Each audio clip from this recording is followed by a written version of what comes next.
Assalamualaikum warahmatullahi wabarakatuh. Mari klik subscribe di channel ini dan aktifkan tanda loncengnya untuk mendapatkan update pemberitahuan di video berikutnya.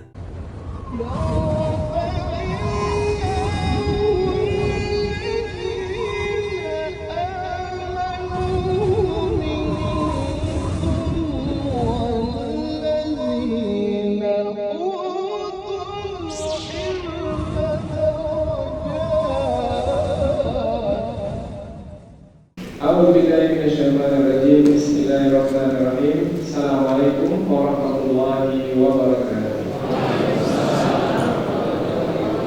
Alhamdulillahirabbil alamin wa bihi nasta'in wa ala umuri dunya waddin nasta'inuhu wa nastaghfiruh wa na'udzu billahi min shururi anfusina wa min sayyiati a'malina. Man yahdihillahu fala mudilla lahu wa man yudlil fala hadiya lahu. أشهد أن لا إله إلا الله وحده لا شريك له وأشهد أن محمدا عبده ورسوله لا نبي بعده أما بعد. Kita bersyukur kepada Allah Subhanahu wa taala yang masih melimpahkan rahmat dan nikmat-Nya. Kita bersyukur dengan mengucapkan alhamdulillahirabbil alamin. Kita berdoa bersalawat kepada Rasulullah dengan mengucapkan Allahumma shalli ala sayyidina Muhammad wa ala ali sayyidina Muhammad, dan bersalawat kepada Rasulullah dengan mengucapkan assalamu alayka ya Rasulullah. Alhamdulillah kita dapat kembali meneruskan pengajian tafsir ayat-ayat suci Al-Quran yang insyaallah kita akan teruskan kepada ayat yang ke-52 dan 53 dari surah Al-An'am, yaitu yang menerangkan tentang pengajaran dan mungkin juga boleh kita sebut sebagai peringatan dari Allah Subhanahu wa taala kepada Rasulullah sallallahu alaihi wasallam. Peringatan itu adalah berupa ujian yang memang Allah berlakukan ke atas manusia, di mana dari kalangan manusia itu ada sebahagian yang kaya, ada sebahagian yang miskin,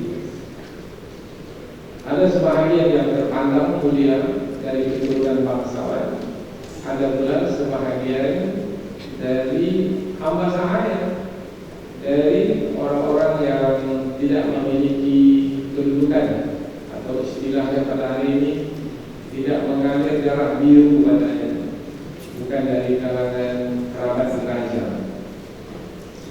Dan itu adalah hakikat yang ada manusia, yaitu sebahagian ada yang mulia disebabkan karena keturunan atau mungkin karena kekuasaan, dan yang lainnya tidak seperti itu. Rasulullah SAW sangat berharap orang-orang kaya atau orang-orang yang terpandang itu memeluk Islam, karena apabila mereka itu memeluk Islam, mereka itu akan dapat memberikan manfaat lebih banyak lagi di dalam proses dakwah, yaitu dengan kekayaan mereka akan lebih banyak membantu dakwah. Karena pengaruh mereka yang luas, maka dengan pengaruh yang luas itu akan membantu mempercepat dakwah. Rasulullah berharap demikian. Tetapi rupanya yang dikehendaki oleh Rasulullah itu ditegur oleh Allah Subhanahu wa taala, yaitu apabila yang berlaku pada masa dahulu adalah pemuka-pemuka kafir Quraisy yang memiliki kekuasaan dan kekayaan meminta kepada Rasulullah supaya Rasulullah menjauhkan orang-orang beriman yang ada bersama Rasul, yang dekat dengan Rasul, yang mana mereka itu bukan dari kalangan orang kaya, ada dari kalangan orang miskin, seperti Suhaib, Bilal, seperti Ammar. Ini kalangan orang miskin, hamba-hamba sahaya. Jadi kata pemuka-pemuka Quraisy, wahai Muhammad, kami baru mau bersama denganmu kalau kamu menjauhkan mereka itu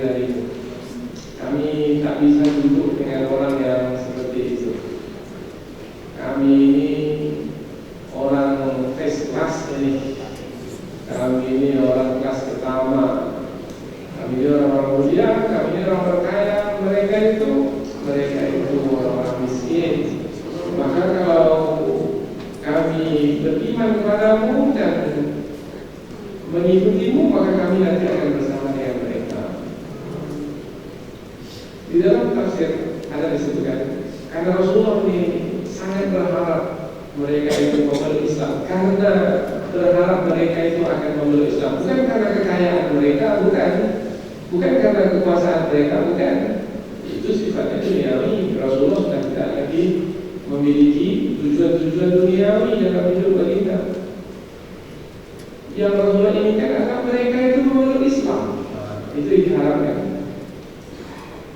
Demi mereka itu untuk memeluk Islam, ada keinginan di hati Rasul, tapi keinginan tersebut segera dihalang oleh Allah Subhanahu wa taala, yaitu dengan memperingatkan Rasulnya, melarang Rasulnya untuk tidak memperturutkan apa yang dikehendaki oleh pembuka kafir Quraisy.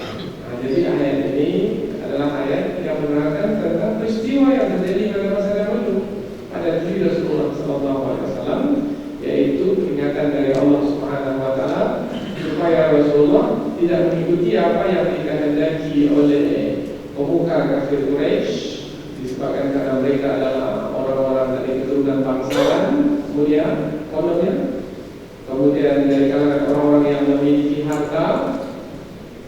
Maka Allah mengingatkan jangan sampai disebabkan karena keinginan mereka itu kamu wahai Muhammad mengusir orang-orang miskin yang ada di sekitarmu, padahal mereka itu adalah lebih utama dari pemuka-pemuka Quraisy. Keutamaan mereka adalah disebabkan karena mereka telah beriman kepada Allah Subhanahu wa taala. Nah, inilah yang kandungan dari dua ayat yang akan kita pelajari. Apa kaitannya dengan ayat sebelum ini? Kaitannya dengan sebelum ini jelas bahwasanya sebelum ini telah diterangkan bahwasanya Rasulullah berdakwah kepada manusia pada masa dahulu, yaitu penduduk kota Mekah. Di Mekah kita mengetahui bahwasanya di sana yang menguasai kota Mekah adalah dari kalangan kaum Quraisy. Mereka ini menjadi pemuka disebabkan karena keturunan mereka, keturunan dari orang-orang yang terpandang, dari kalangan orang-orang mulia. Maka Rasulullah SAW ketika berdakwah, yang bersedia segera memeluk Islam, beriman, menerima kebenaran, bukanlah dari kalangan orang-orang terpandang itu, bukan dari kalangan orang-orang kaya atau dari kalangan orang-orang bangsawan, tidak. Yang segera menerima dakwah Rasul dan mengikuti kebenaran adalah dari kalangan hamba sahaya, orang-orang miskin. Begitu keadaan pada masa dahulu, yaitu di hadapan dakwah Rasul itu ada orang yang menerima kebenaran, ada orang yang menolak kebenaran. Sudah kita terangkan sebelum ini, ada dua kelompok manusia di hadapan dakwah. Nah, yang menolak kebenaran pada masa dahulu itu adalah dari kalangan orang-orang bangsawan, kalangan orang-orang kaya. Mereka diseru untuk beriman. Rasulullah berharap mereka supaya beriman, tapi mereka pula membuat alasannya kami mau beriman wahai Muhammad, tapi dengan syarat kamu usir itu orang-orang miskin yang dekat-dekat denganmu itu. Apa kata dunia nanti kalau kami duduk bersama-sama dengan orang yang miskin itu? Nah, ini bahasa sekarang, apa kata dunia? Sebenarnya dunia tak kata apa-apa, karena keangkuhan dan kesombongan saja sebenarnya, sehingga mereka tidak dapat duduk bersama-sama dengan orang-orang miskin. Jadi ayat ini masih lagi kaitan dengan ayat-ayat yang lalu, yaitu ayat-ayat tentang Rasulullah berdakwah kepada manusia pada masa dahulu, khususnya kepada penduduk kota Mekah pada masa dahulu. Dan ini menjadi pelajaran bagi kita pada hari ini, yaitu boleh jadi penerus dakwah Rasulullah pada hari ini ketika menyampaikan dakwah kepada manusia, boleh jadi yang segera untuk menerima menerima dakwah dan kebenaran itu adalah dari kalangan orang-orang awam, orang-orang biasa. Maka ramailah pengajian dengan orang-orang biasa. Mungkin orang-orang menengah ke bawah kalau dari sisi kekayaan. Sementara orang-orang yang kaya raya atau orang-orang yang terpandang disebabkan karena memiliki kekuasaan, maka mereka berat untuk menerima dakwah. Disebabkan karena nanti kalau menerima akan duduk bersama-sama dengan orang awam, orang miskin. Saya di kantor ini bos lah. Dia itu pegawai rendahan saya di kantor. Masa kita pengajian saya duduk pula bersama dengan dia? Dia bukan duduk depan, saya duduk belakang. Mana mampu saya? Nah, karena keangkuhan dan keangkuhan bisa berlaku seperti ini, bisa. Karena berlaku pada masa dahulu, maka dia akan juga berlaku pada masa sekarang. Apalagi pada hari ini kita dengar juga ada di kalangan manusia itu punya kelompok-kelompok juga, ada geng-gengnya juga. Nah, ini geng-geng orang-orang kaya, ini ada geng orang-orang miskin. Nah, ini adalah ujian bagi orang kaya, ini adalah ujian bagi orang miskin, ini adalah ujian. Bagi orang kaya adalah ujian, yaitu apakah sombong dengan kekayaan yang telah dimiliki apabila bersama dengan orang-orang miskin. Orang-orang miskin pula adalah ujian, apakah akan dengki kepada orang-orang kaya disebabkan karena tidak memiliki harta yang lebih banyak dari orang-orang kaya. Inilah dia hidup, yaitu sebahagian manusia adalah ujian ke atas sebahagian yang lain. Karena yang judul kita dalam pengajian ini, insyaAllah akan ada manfaatnya dan bisa kita pakai dalam kehidupan kita sehari-hari. Allah Subhanahu wa Ta'ala berfirman, A'udzubillahi minasyaitonir rajim, Bismillahirrahmanirrahim. Wa la tatrulil ladzina yad'una rabbahum bil ghadati wal 'ashiyyi yuriduna wajha. Ma 'alaika min hisabihim min syai' wa ma min hisabika 'alaihim min syai' fatatruduhum fatakuna minaz zalimin. Wa kadzalika fatanna ba'dahum bi ba'din liyaqulu ahaula'i manallahu 'alaihim min bainina alaysa Allahu bi'a'lamu bisyakirin. Allah berfirman, wa la tatrudil ladzina yad'una rabbahum, wala, dan jangan tatrud, kamu mengusir. Kamu di sini siapa? Nabi Muhammad sallallahu alaihi wasallam, karena ayat ini berkaitan dengan Nabi, karena ada peristiwa berlaku pada masa Nabi dahulu. Dan janganlah kamu mengusir siapa? Alladzina, orang-orang yang yad'una, menyeru, rabbahum, Tuhan mereka, bil ghadati, pada waktu pagi, wal 'ashiyyi, dan pada waktu petang. Siapa yang dimaksudkan ini? Yang menyeru Allah di waktu pagi dan petang, yaitu orang-orang yang telah beriman, yang dulu dekat bersama Rasul, tapi mereka itu dari kalangan orang-orang fakir, dari kalangan orang-orang miskin. Yuriduna wajhah, sedangkan mereka itu menyeru Allah pagi dan petang adalah untuk mengharapkan wajah Allah. Di sini maksud wajah Allah itu adalah keredaan Allah. Ma'alaika min hisabihim min syai', tidak ada alaika, atas kamu, sebagai suatu tanggung jawab, min hisabihim, atas mereka, min syai', dari sesuatu pun. Jadi kamu, wahai Muhammad, bukanlah yang bertanggung jawab terhadap perbuatan mereka sedikit pun. Wa ma min hisabika alaihim min syai', wa ma min hisabika, wa ma, dan tidak pula, min hisabika, dari tanggung jawabmu, alaihim, atas mereka, min syai', dari sesuatu apapun. Ini akan lebih mudah menerjemahkannya kalau alaihim ini kita angkat ke depan supaya susunannya sama dengan yang di atas dalam terjemahan. Dan tidak pula ke atas mereka tanggung jawab, dan tidak pula mereka itu bertanggung jawab atasmu terhadap perbuatanmu sedikit pun.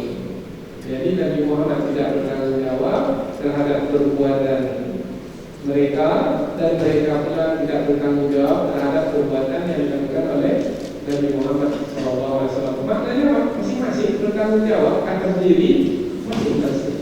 Jadi kalau masing-masing bertanggung jawab atas diri masing-masing, maka jangan sampai melakukan kezaliman terhadap yang lain. Fatadrunakum, lalu kamu mengusir mereka. Nah, karena masing-masing bertanggung jawab atas diri masing-masing, maka jangan sampai kamu wahai Muhammad mengusir mereka dari sisimu, karena adalah hak mereka untuk bersama denganmu, disebabkan karena mereka telah beriman kepada Allah. Kalau kamu mengusir mereka juga, fatakuna, maka kamu menjadi minal zalimin, termasuk ke dalam golongan orang-orang yang zalim. Dari awal ayat kita ulang sekali lagi. Jadi akan terbayang peristiwa pada masa dahulu seperti yang kita ceritakan tadi. Dan janganlah kamu wahai Muhammad mengusir orang-orang yang menyeru Tuhan mereka di waktu pagi dan petang, sedangkan mereka mengharapkan keridhaan Allah. Tidaklah kamu bertanggung jawab terhadap perbuatan mereka sedikit pun, dan tidaklah mereka bertanggung jawab terhadap perbuatanmu sedikit pun. Artinya masing-masing bertanggung jawab atas diri masing-masing, atas perbuatan masing-masing. Karena masing-masing bertanggung jawab terhadap perbuatan masing-masing, maka jangan kamu wahai Muhammad mengusir mereka, lalu menyebabkan kamu menjadi termasuk ke dalam golongan orang-orang yang zalim. Ayat berikutnya, wa kadzalika fatanna ba'dahum bi ba'd, wa kadzalika, dan demikianlah fatanna, kami menguji ba'dahum, sebahagian mereka, bi ba'd, dengan sebahagian yang lain. Kalau kaitannya dengan kaya dan miskin, yaitu orang-orang yang kaya merupakan ujian bagi orang-orang miskin, dan begitu juga sebaliknya. Karena ayat ini kaitan dengan peristiwa pada masa Rasulullah yang dulu, maka yang menyombongkan diri itu adalah orang-orang kaya yang enggan menerima dakwah Rasulullah, karena yang bersama dengan Rasul adalah orang-orang miskin. Liyaqulu, supaya mereka itu mengatakan, nah ini dia yang gagal dalam ujian. Apa kata pemuka-pemuka Quraisy? Ahaullah, apakah orang-orang yang semacam ini, manallahu alaihim, yang Allah memberikan karunia ke atas mereka, misalnya di antara kita, apakah orang yang semacam ini yang Allah berikan karunia ke atas mereka di antara kita ini? Kalau orang yang semacam ini, kami tak suka untuk memeluk Islam, karena kami ini hanya akan berkumpul dengan orang-orang yang kaya raya. Orang-orang miskin macam ini, kami tak mau berkumpul dengan mereka. Perkataan yang seperti ini, perkataan yang menerangkan mereka itu telah gagal di dalam ujian. Nah, jadi ayat ini menerangkan tentang seperti apa perkataan yang mungkin keluar dari orang-orang yang gagal dalam ujian seperti ini. Alaihissallahu bi'a'lama bisyakirin. Apakah laisa, tidak, Allah, apakah tidak Allah, atau apakah Allah tidak bi'a'lama, lebih mengetahui bisyakirin, terhadap orang yang bersyukur? Ya, Allah lebih mengetahui terhadap orang yang bersyukur. Siapa orang yang bersyukur? Orang-orang yang kaya raya dari pemuka Quraisy itu, atau orang-orang yang miskin yang sudah memeluk Islam itu? Nah, yang memeluk Islam itu, yang bersyukur, Allah lebih mengetahui mereka itu adalah yang lebih baik berbanding dengan orang yang kaya itu yang masih lagi belum mau menerima dakwah Rasul. Nah, ini terjemahan, dan dari terjemahan ini semakin nampak apa sebenarnya yang terkandung di dalam Kita ulang lagi ayat yang kedua. Dan demikianlah kami memuji sebahagian mereka dengan sebahagian yang lain atau atas sebahagian yang lain, supaya mereka orang-orang yang kaya itu berkata, apakah orang-orang yang semacam ini yang Allah berikan karunia ke atas mereka di antara kita? Kalau yang semacam itu yang diberi karunia oleh Allah, maka kami tak berminat memeluk Islam, karena nanti kami akan bersama-sama dengan mereka. Kami tak mau orang yang semacam itu. Kami mau orang yang semacam ini. Ini kalau semacam itu, semacam ini ya. Semacam apa yang mereka masukkan seperti mereka? Yaitu orang-orang yang memiliki harta yang banyak. Bukankah Allah lebih mengetahui terhadap orang-orang yang bersyukur? Ya, pasti Allah mengetahui. Kita ulang lagi dari awal ayat, kemudian kita berikan tafsir ringkas. Setelah itu kita tindak kepada penjelasan yang lebih panjang. Dan janganlah kamu, wahai Muhammad, mengusir orang-orang yang menyeru Rabb mereka, Tuhan mereka, pada waktu petang, pada waktu pagi dan petang hari, sedangkan mereka itu mengharapkan keridhaan Allah. Nah, jangan kamu mengusir mereka. Kamu tidak bertanggung jawab ke atas mereka. Kamu tidaklah yang diminta bertanggung jawab ke atas perbuatan yang mereka lakukan atau terhadap perbuatan yang mereka lakukan sedikit pun, dan mereka pula tidak akan diminta bertanggung jawab. Mereka tidak akan bertanggung jawab terhadap perbuatan yang kamu lakukan sedikit pun, atau perbuatanmu sedikit pun. Lalu kamu mengusir mereka, maka menjadilah kamu termasuk ke dalam golongan orang-orang yang zalim apabila kamu mengusir mereka. Dan demikianlah kami memuji sebahagian mereka dengan sebahagian yang lain, yaitu sebahagian yang kaya dengan sebahagian yang miskin, supaya mereka orang-orang yang kaya mengatakan, apakah orang yang semacam ini yang Allah karuniakan ke atas mereka di antara kita? Kalau yang semacam ini kami akan memeluk Islam. Maka perkataan mereka itu menunjukkan kesombongan. Mereka gagal dalam ujian. Bukankah Allah lebih mengetahui siapa yang bersyukur kepadanya? Nah, yang bersyukur itulah sebenarnya yang mulia. Inilah dia dua ayat yang menerangkan tentang ujian Allah Subhanahu wa Ta'ala di tengah-tengah kehidupan kita bermasyarakat, yaitu ada sebahagian kita itu yang diberi kekayaan, ada di antara kita itu yang sedikit rezekinya. Nah, yang kaya raya ini ujian ke atas orang-orang yang miskin, atau bagi orang miskin, dan juga orang-orang miskin itu adalah ujian ke atas orang yang kaya, atau bagi orang-orang yang kaya. Semestinya masing-masing tidak menyombongkan diri, semestinya masing-masing tidak mendengki yang lain. Semestinya masing-masing itu sabar dengan ujian perbedaan ini. Karena yang membuat berbeda sehingga ada yang kaya, sehingga ada yang miskin adalah bukan manusia itu sendiri. Siapa yang membuat si fulan itu kaya dan si fulan itu miskin? Allah Ta'ala.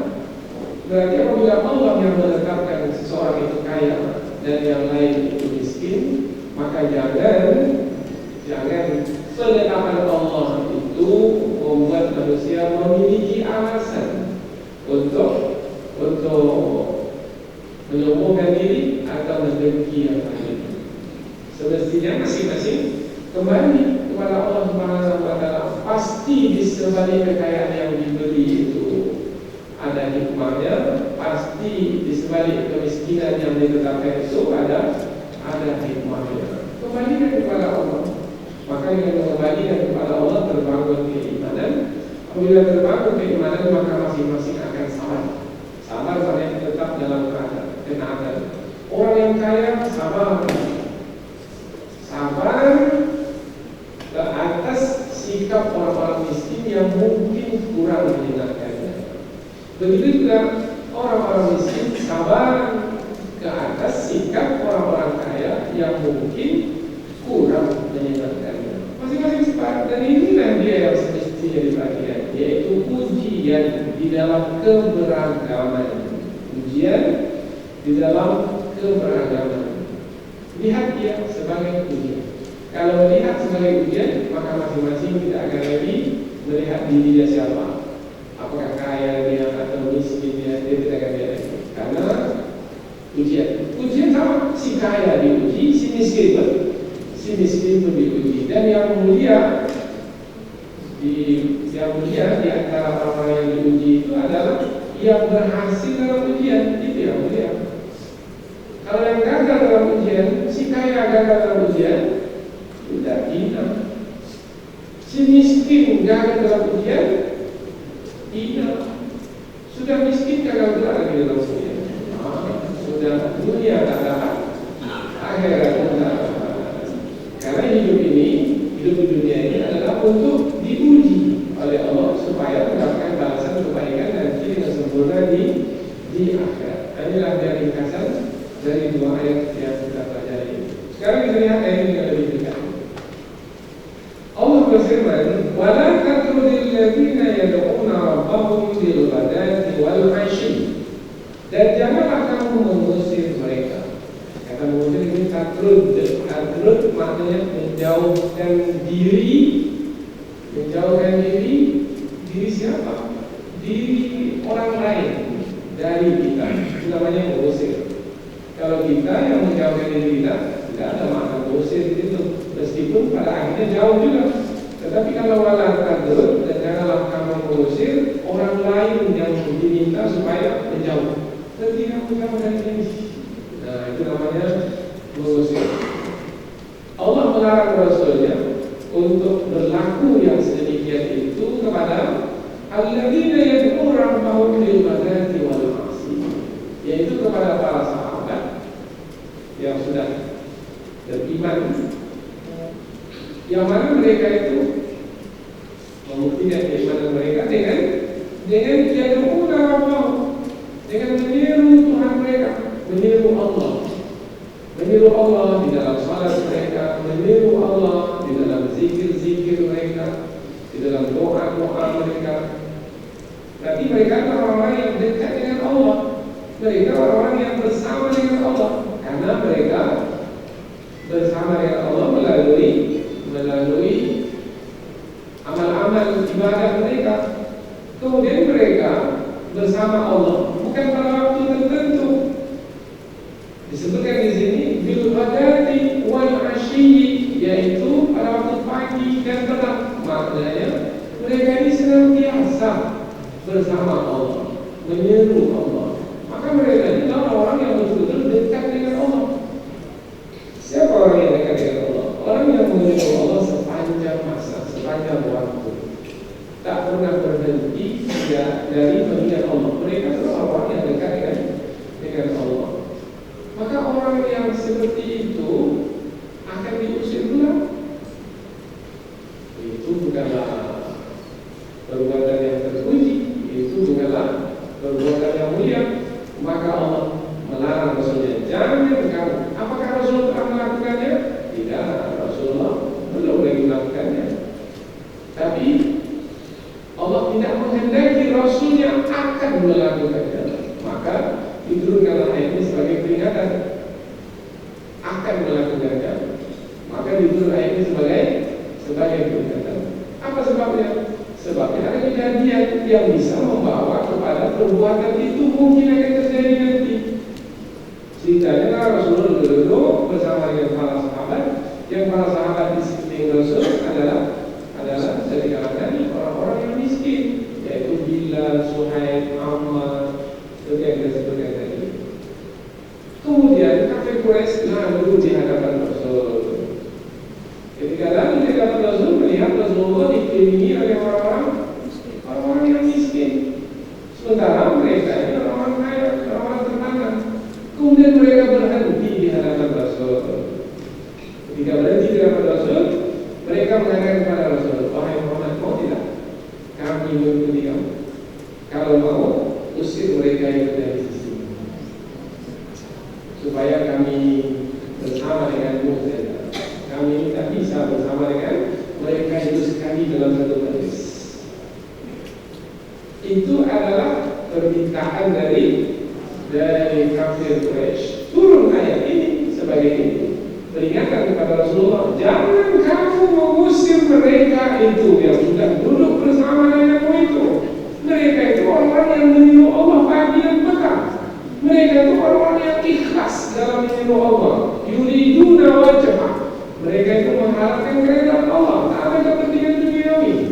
Mereka itu orang-orang mulia. Jangan usir orang-orang mulia itu. Meskipun mereka dari sisi rezeki mereka tidaklah diberi rezeki, tidaklah diberi rezeki banyak. Seperti pemuka-pemuka Quraisy. Tetapi rezeki itu bukanlah penentu kemuliaan. Maka jangan karena kamu wahai Muhammad berkeinginan supaya orang-orang kaya itu mengikutimu, lantas kamu mengusir mereka itu, jangan. Nah, ini peringatan dari Allah. Peringatan Allah kepada Rasulullah itu adalah juga peringatan Allah kepada kita pada hari ini. Karena kita pada hari ini mungkin juga menghadapi perkara yang sama. Karena ada di antara orang-orang yang kaya itu, orang-orang yang elit itu juga demikian. Ustaz mereka kata kami boleh, tapi jangan buat maksud sekali ya. Kami ini orang-orang khusus nih, tak bisa kami duduk bersama dengan jemaah ustaz yang seperti itu. Kita jumpa yang seperti ini pada hari ini. Kita jumpa, kami ini eselon semua ini. Tak bisa kami duduk, tak bisa eselon. Nah ini kalau bahasa struktur di pemerintahan. Begitu juga kami ini bos-bos semua ini manajer, direktur di sini semua. Maka kalau kita buat pengajian, mesti yang mendatangkan itu yang diundang itu yang seperti ini saja.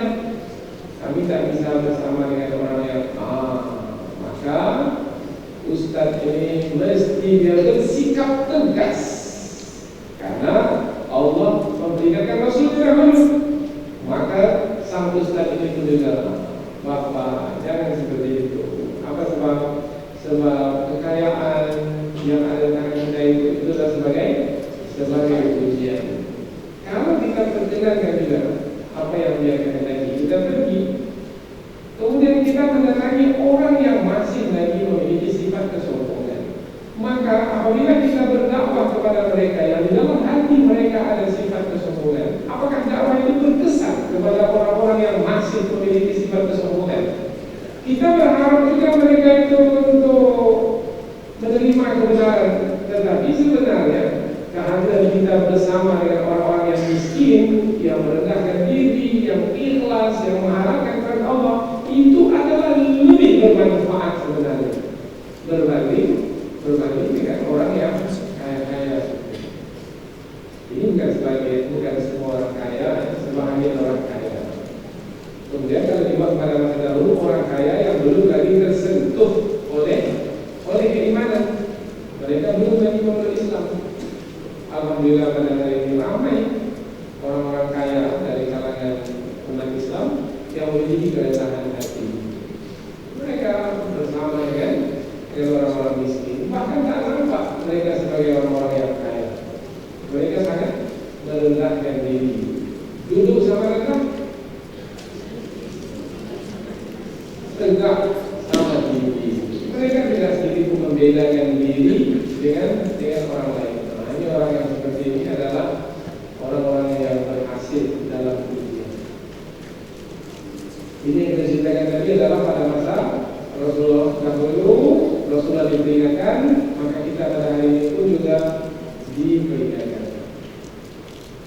Jangan ikut saya, ini saya mau pergi ke tempat orang kaya sekarang ini. Itu bermakna tidak melihat ayat Al-Quran ini. Ayat Al-Quran ini akan meminta pertanggungjawab ke atas apa yang dia lakukan.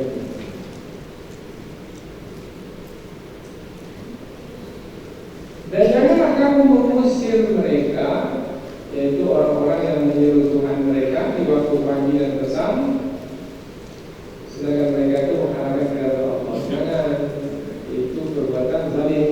Nanti di ujung ayat disebutkan.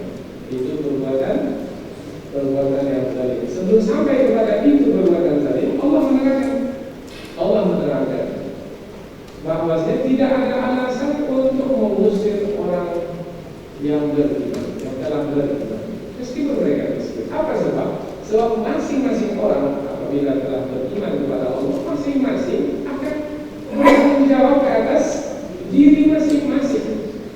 Apabila kita beriman kepada Allah, kita diperintahkan untuk beramal saleh. Kemudian apabila kita beramal saleh, kita diperintahkan untuk beramal saleh dengan ikhlas.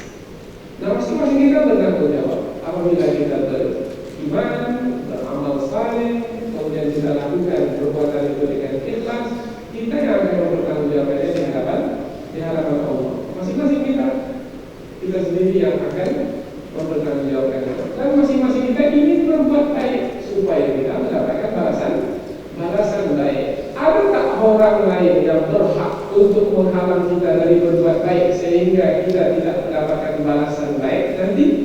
Tak ada hak orang lain. Umpamanya, kalau kita ke masjid itu dibuka untuk umum, pengurus masjid tidak berhak untuk menghalang. Minta maaf, masjid kami ini ada orang kaya-kaya. Tidak boleh. Karena masjid itu dibuka untuk umum.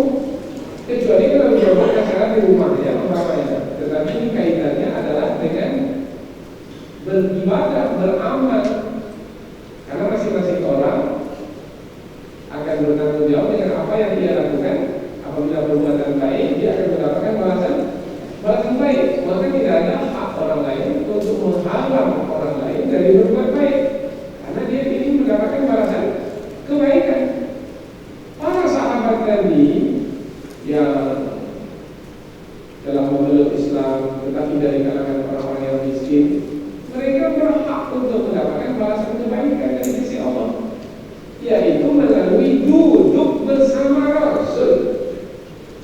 Itu adalah hak mereka. Apakah Rasulullah boleh menghalang mereka sehingga mereka tidak mendapatkan hak mereka? Tak boleh.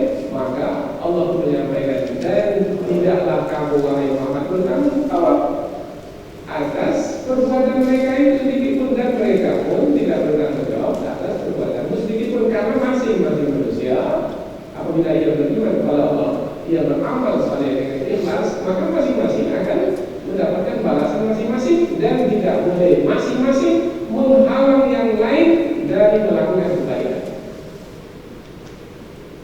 Mengusir mereka itu sehingga mereka itu terhalang dari mendapatkan kebaikan, padahal itu adalah hak mereka sebagai seorang yang beriman kepada Allah. Kamu melakukan hilawah Muhammad, kamu mengusirnya, bermakna kamu termasuk ke dalam golongan orang-orang yang zalim. Jadi mudah untuk memahami perkataan zalim. Apa sebab? Sebab telah menindakkan hak orang lain atau menghalang orang lain dari mendapatkan hak. Seperti contoh tadi kan, umpamanya yang kita sebutkan tadi, yaitu pengurus masjid menghalang sebahagian jemaah untuk ikut meramaikan masjid. Disebabkan karena mungkin kemiskinan orang yang dilarang. Oh tidak boleh dilarang untuk berlaku. Jadi Islam menentang kasta yaitu tingkatan manusia. Karena dalam kepercayaan sebagian manusia, orang-orang yang kaya-kaya itu adalah diciptakan dari bahagian tubuh Tuhan, bahagian atas. Tuhan itu ada bagian kepalanya, ada bagian tangan, ada kemudian bagian kaki ada. Nah, yang kaya raya ini bahagian atas, yaitu bahagian tangan Tuhan. Yang pintar-pintar itu bahagian kepala Tuhan. Yang miskin-miskin itu bagian kaki Tuhan. Ini pengkastaan. Ini ada di sebagian manusia, kepercayaan yang seperti ini. Nah, Islam menentang penggolongan manusia yang seperti itu.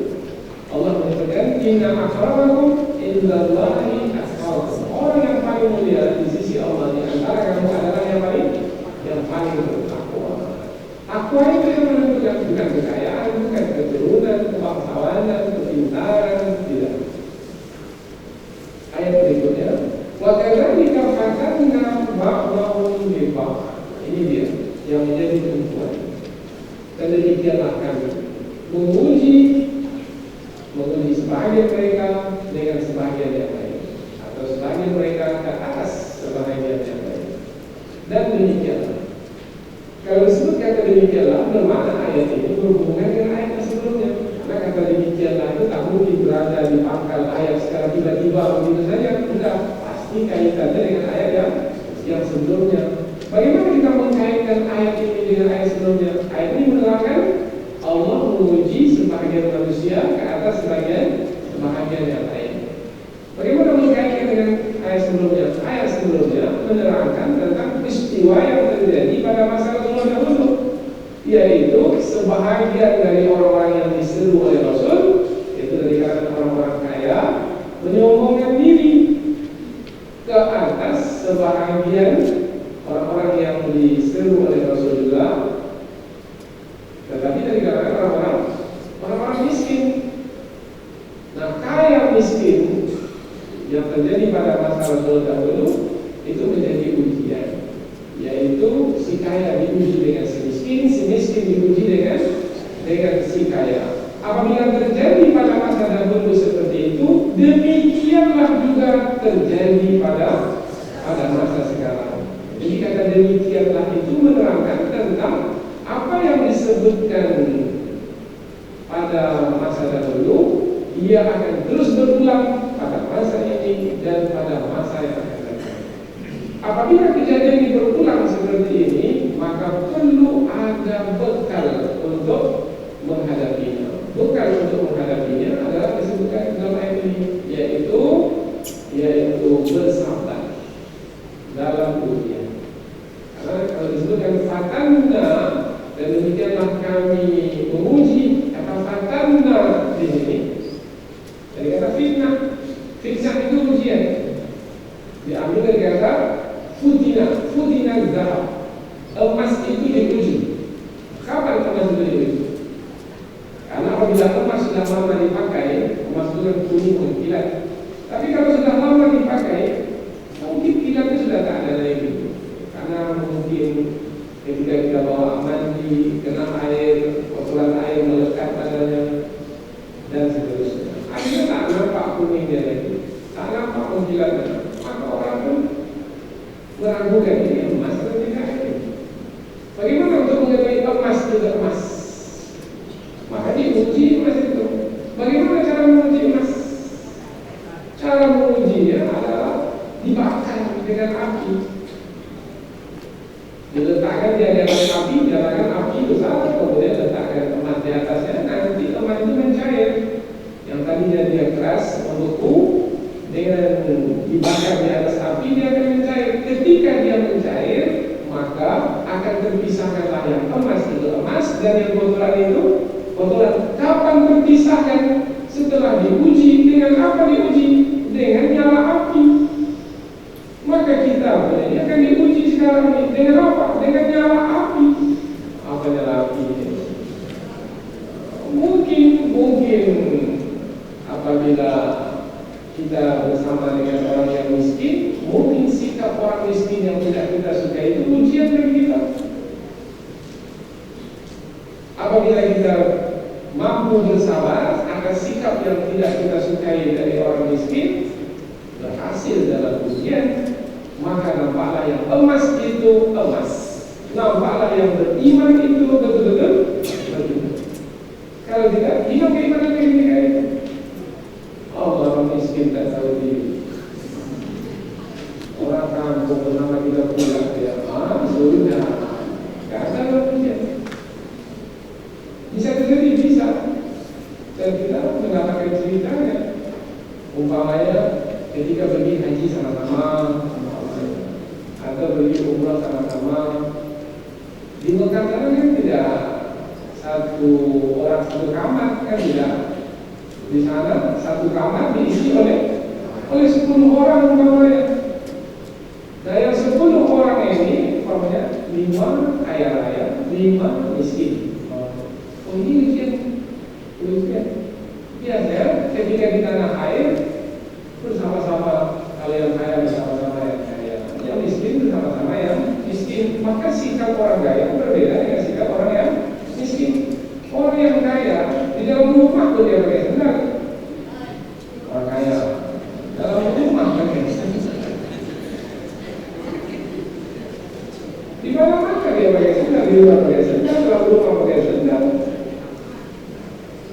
atas income saja dia tak pakai sendal. Tapi orang-orang miskin tak pernah pakai sendal. Dalam rumah tak pakai sendal, di luar rumah pun tak pakai sendal. Sikap berbeda. Kemudian sikap yang berbeda ini sekarang mereka bersama-sama dalam satu ruangan. Maka pastilah akan menjadi ujian bagi yang lain. Sikap si kaya mungkin tidak disukai oleh si miskin karena dia berbeda. Sikap si miskin tidak disukai oleh si kaya. Dengan demikian, maka jelas sekali ujian. Mampu tidak dengan perbedaan sikap disebabkan karena perbedaan keadaan sebelum ini untuk bersabar. Si kaya bersabar dengan sikap si miskin seperti itu. Si miskin bersabar dengan sikap si kaya seperti itu. Pergilah bersama-sama umpamanya untuk membeli oleh hadiah untuk keluarga kita yang dalam air. Jadi si kaya dia beli tak pakai tanggungan. Berapa si penjual tersebut dia langsung bayar. Si miskin pula tawar. Maka si kaya ini lama betul lah dia ini. Kita tak mau pulang lagi. Si miskin pula Allah si kaya itu tidak menghormati uang. Ya itu berapa saya ditetapkan harga dia beli. Nah masing-masing yang seperti ini gagal di dalam ujian. Ini contoh mudah ya, supaya kita dapat memahami perkara ini. Inilah perkara kehidupan sehari-hari. Apalagi kalau perkara itu berkaitan dengan keimanan, berkaitan dengan kebenaran. Dikaitkan dengan kebenaran seperti perkataan kafir Quraisy. Apa perkataan mereka? Liyaqulu, supaya mereka mengatakan, mereka orang-orang kaya dari kalangan kafir Quraisy itu mengatakan, ahaulai manallahu alaihim min bainina. Apakah orang yang semacam ini yang Allah berikan dunia ke atas mereka di antara kita? Semestinya kita ini yang diberikan dunia oleh Allah, bukan mereka itu. Berarti perkataan ini perkataan merendahkan. Perkataan merendahkan orang-orang yang telah beriman.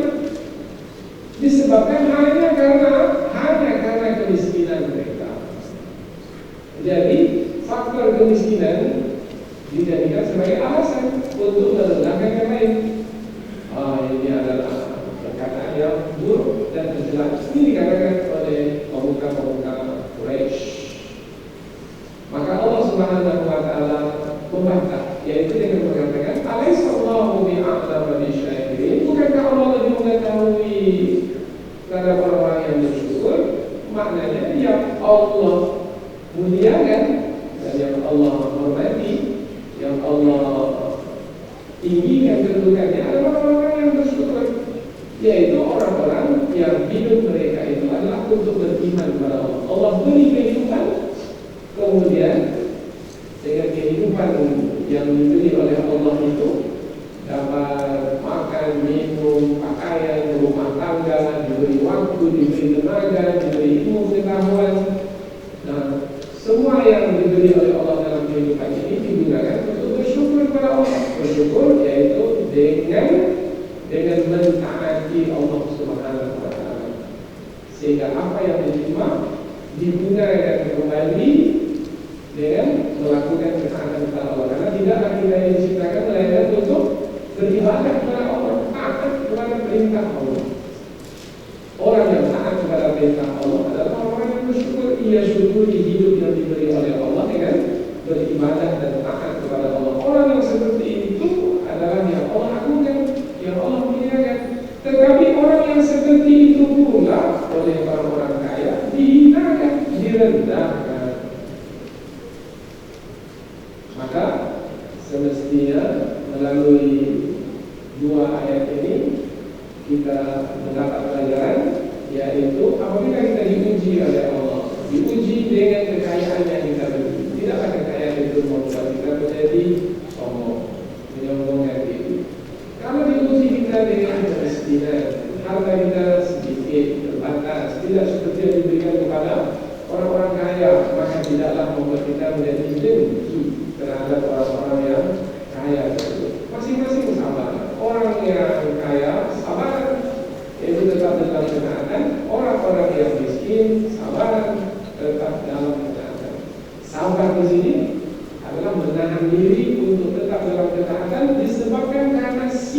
orang lain yang mungkin berbeda dengan kita. Karena orang kaya memiliki sikap-sikap tersendiri, orang miskin pun juga memiliki sikap sendiri. Dalam bentuk kata pun juga berbeda. Orang kaya bahasanya agak lain. Kalau orang miskin bahasanya pun juga agak lain, sedikit saja lainnya. Yaitu ada perbedaan. Nah, perbedaan itu sepatutnya tidaklah dijadikan sebagai alasan untuk